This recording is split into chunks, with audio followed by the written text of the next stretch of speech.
आज की ये प्रेस कॉन्फ्रेंस देश भर के अलग अलग छात्र संगठन, छात्र संघ और उसके साथ साथ जन बुद्धिजीवियों और अलग अलग आंदोलनों में जो साथी पूरे देश भर में मौजूद हैं, उन सब की एक ये संयुक्त प्रेस कॉन्फ्रेंस हम लोग कर रहे हैं।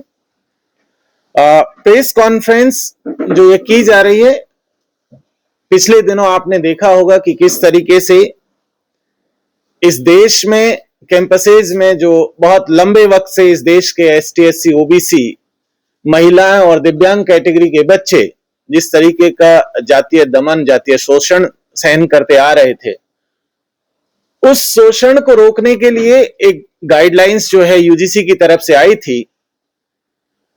लेकिन एक ऐसा माहौल क्रिएट किया गया देश में जिससे इस तरीके का मैसेज देने की कोशिश की गई कि ये तो खास एक तबके के खिलाफ है, उस पूरे तबके को मिसलीड करके जो है दिग्भ्रमित करके उसे कोर्ट तक लाया गया और एक ऐसी गाइडलाइंस जो इस देश में सामाजिक न्याय को स्थापित करने का काम करती, संवैधानिक मूल्यों को स्थापित करने का काम करती और उसके साथ साथ जो हमारे साथी पिछले सालों में रोहित वेमुला, पायल तडवी, अनिल मीणा, दर्शन सोलंकी, डेल्टा मेघवाल, इंद्र मेघवाल, जो तमाम तरीके के साथियों को हमने खोया है इस बीच में, उस तरीके की घटना ना हो, उनको रोकने के लिए जो गाइडलाइंस आई थी, उन गाइडलाइंस को सुप्रीम कोर्ट में जाकर के स्टे ऑर्डर उस पर लगा दिया गया। यहां से इस प्रेस कॉन्फ्रेंस के माध्यम से हम देश भर के तमाम स्टूडेंट यूनियन के लोग, छात्र संघ के लोग, बुद्धिजीवी लोग, प्रोफेसर्स, कर्मचारी और उसके साथ साथ अलग अलग प्रोफेशंस के लोग जो इस देश के संविधान में भरोसा रखते हैं, वो सब लोग एकजुट होकर के इन कैंपसेज में जातिवाद को खत्म करने के लिए, एक बेहतर गाइडलाइंस को लाने के लिए, रोहित एक्ट की मांग के साथ साथ और कैसे हम हायर जो एजुकेशन के जो और बाकी के संस्थान हैं, चाहे आईआईटीज हैं, मेडिकल हैं या सेंटर ऑफ एक्सीलेंस के नाम पर जिन इंस्टीट्यूशंस को हम लोग जानते हैं, सेंट्रल यूनिवर्सिटीज हैं, स्टेट यूनिवर्सिटीज हैं या जो डिग्री कॉलेजेस हैं, उन तमाम कैंपसेज में इस तरीके की घटनाओं पर रोक लगे, उन बातों को लेकर के हम लोग आज यहां पर एक प्रेस कॉन्फ्रेंस कर रहे हैं। आप सबका स्वागत है और यहां पर लगभग 25 संगठनों के साथी यहां पर मौजूद हैं, अलग अलग संगठनों के अलग अलग कैंपसेज से हैं। देश भर में लगभग 100 से ज्यादा कैंपसेज में हम लोगों ने कोऑर्डिनेशन के बाद में ये सारी चीजें हम लोग तय कर रहे हैं। तो एक एक करके हम लोग सब साथियों से रिक्वेस्ट करेंगे कि वो अपनी बात रखें। साथियों, हम लोग एक ट्राई करेंगे कि बात को शॉर्ट में रखा जाए, बात रिपीट ना की जाए, अपनी बात रखें और ताकि हम ज्यादा से ज्यादा लोगों को अपनी बात कह पाए। तो इसी बात के साथ साथ मैं अपनी बात को खत्म करता हूं और मैं सबसे पहले रिक्वेस्ट करूंगा, हमारे साथी हैं अरावली बचाओ मंच से हैं, जन आंदोलन से जुड़े हुए साथी हैं और महेश चौधरी हैं, तो मैं उनसे रिक्वेस्ट करूंगा कि वो अपनी बात को रखें। किसी भी तरह का कास्ट बेस्ड हिंसा, डिस्क्रिमिनेशन नहीं होना चाहिए और हमारे जो यूजीसी रेगुलेशन को और स्ट्रेंथन करते हुए और रोहित एक्ट को इनैक्ट करते हुए आगे लेकर जाना है और लागू करना है। ये एक इनिशिएटिव, एक हिस्टोरिक इनिशिएटिव है और यह एक शुरुआत भी है, एक लार्जर मूवमेंट का एक शुरुआत भी है यहाँ से। तो हम ये भी देख सकते हैं कि मतलब यूजीसी रेगुलेशन बिल जो आया था वो किसी आइसोलेशन, जैसा हमारे साथियों ने ऑलरेडी रखा है, किसी आइसोलेशन से नहीं आया है।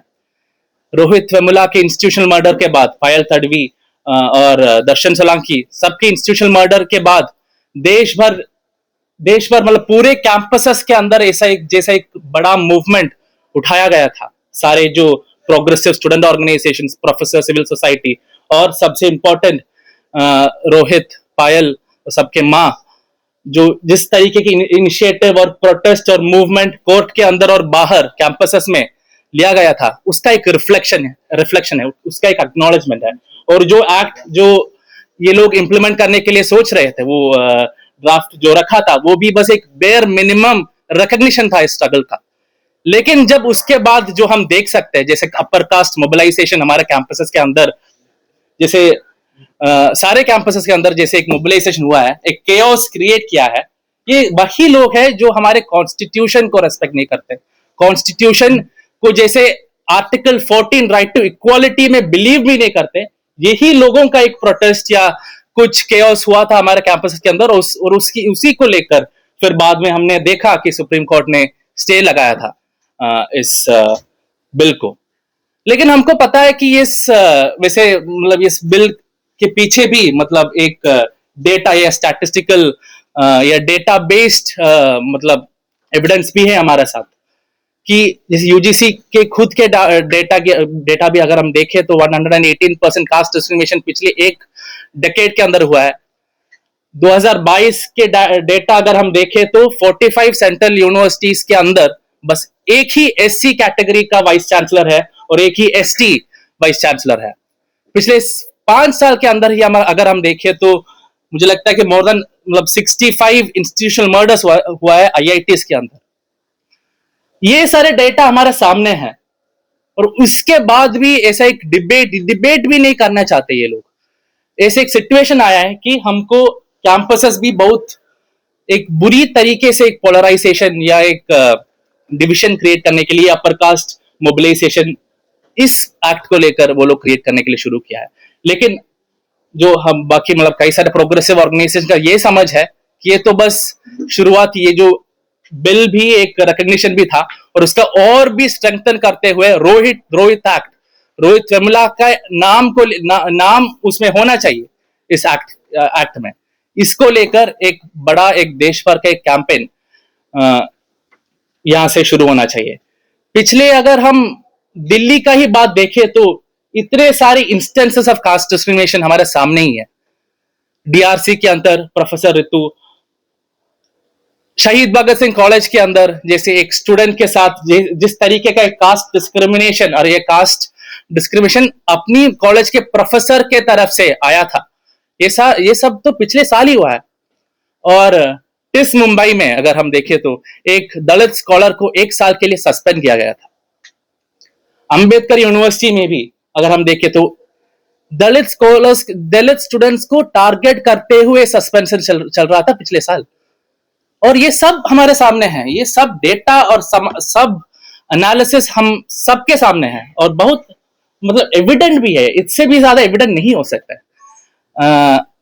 SC ST सेल्स का फंक्शनिंग अगर हम सारे कॉलेजेस में देखें, सारे यूनिवर्सिटीज में देखें तो हमको पता चलेगा। EOCs का फंक्शनिंग हम देखें तो हमको पता चलेगा कि ऐसा एक कानून का, ऐसे एक बिल का जरूरत कितना इंपॉर्टेंट है हमारे समाज के लिए और कंट्री के लिए, तो कास्ट डिस्क्रिमिनेशन को खत्म करने के लिए। इसलिए मुझे लगता है कि यही बोलकर मुझे खत्म करना चाहिए कि लड़ाई या हमारा संघर्ष यहां से शुरू होगा एक देश पर सारे कैंपसेस के अंदर। अगर इतने सारे जो progressive student organisations, professors, civil society, intellectuals एक साथ आए, एक विजन को लेकर हम आगे जाए तो एक कास्टलेस सोसाइटी सारे कैंपस, देश भर सारे कैंपस, सारे जो सोसाइटी है वहां हमको बहुत स्ट्रांगली इंप्लीमेंट कर सकता है।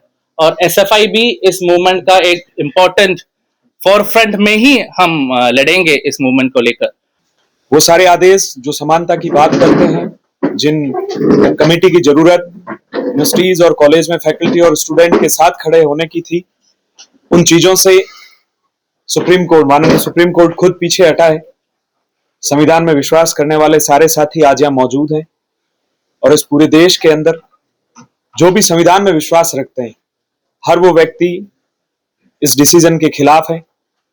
आज जब हम विभिन्न समाचार पत्रों से, हमारे आसपास के कॉलेजों में, यूनिवर्सिटी में देखते हैं कि आरक्षित वर्गों के साथ में क्या हाल है उनके, कितने प्रोफेसर्स, कितने वीसी किस कैटेगरी से, ये सारी बातें पूरे देश के सामने स्पष्ट तौर पर आ चुकी है।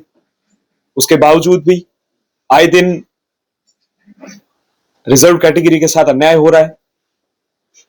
सोसाइटी का केस कितने हैं, जो डिस्क्रिमिनेशन है वो किस स्तर पर बढ़ गया है, ये सारी बातें किसी से छुपी नहीं है। हमारे सारे साथी मजबूती से इस असमानता के खिलाफ खड़े हैं और जो यूजीसी इक्विटी कमेटी को लेकर के निर्णय होना चाहिए, पूर्व में जो निर्णय हुआ है उसमें बहुत सारे लूप होल्स हैं, बहुत सारी कमियां हैं। हम सब लोग लड़ाई लड़ रहे थे, वैचारिक जो मजबूत साथी हैं उन सब के साथ में बैठ करके कि इसे और मजबूत कैसे किया जाए, लेकिन सुप्रीम कोर्ट ने ही इस पर रोक लगा दी।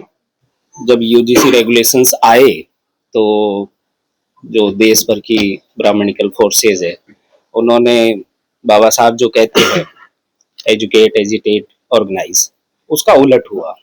ब्राह्मणिकल फोर्सेज ऑर्गेनाइज ऑलरेडी है, एजिटेट हुए वो, और एजुकेट वो इतने ज्यादा है कि 7 पेज का एक रेगुलेशन उन्होंने पढ़ा नहीं, समझा नहीं, और उसके मिस इंटरप्रिटेशन के पीछे पूरे मीडिया में, पूरे देश भर में इतना हल्ला किया गया।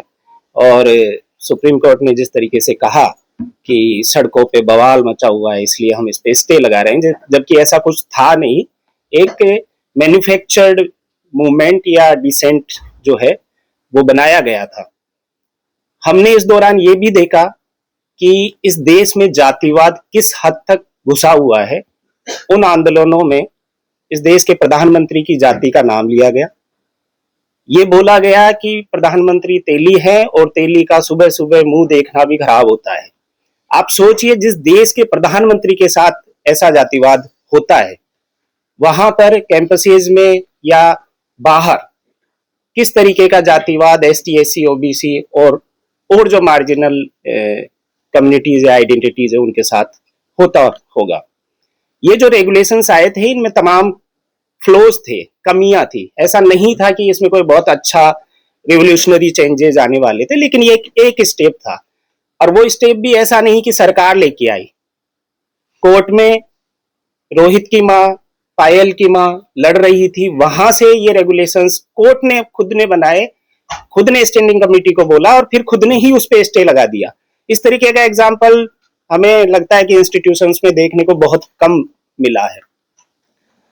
ये खुला जातिवादी खेल जो है पूरे देश में और मीडिया में कई दिन तक चलता रहा और 4-5 दिन बाद में कोर्ट ने स्टे लगा दिया।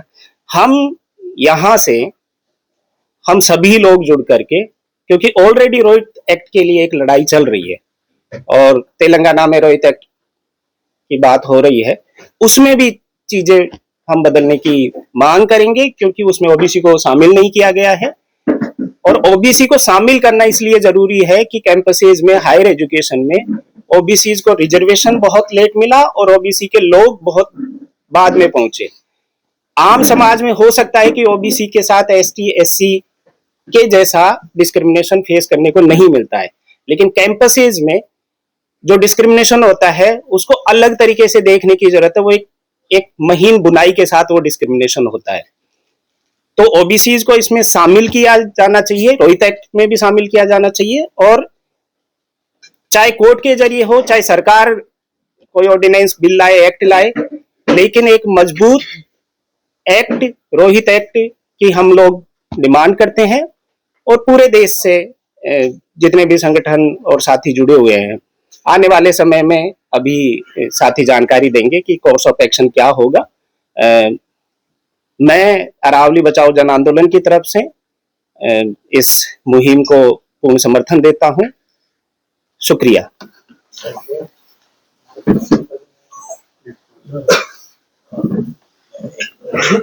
बार बार हुआ तो दिक्कत होगी इसमें।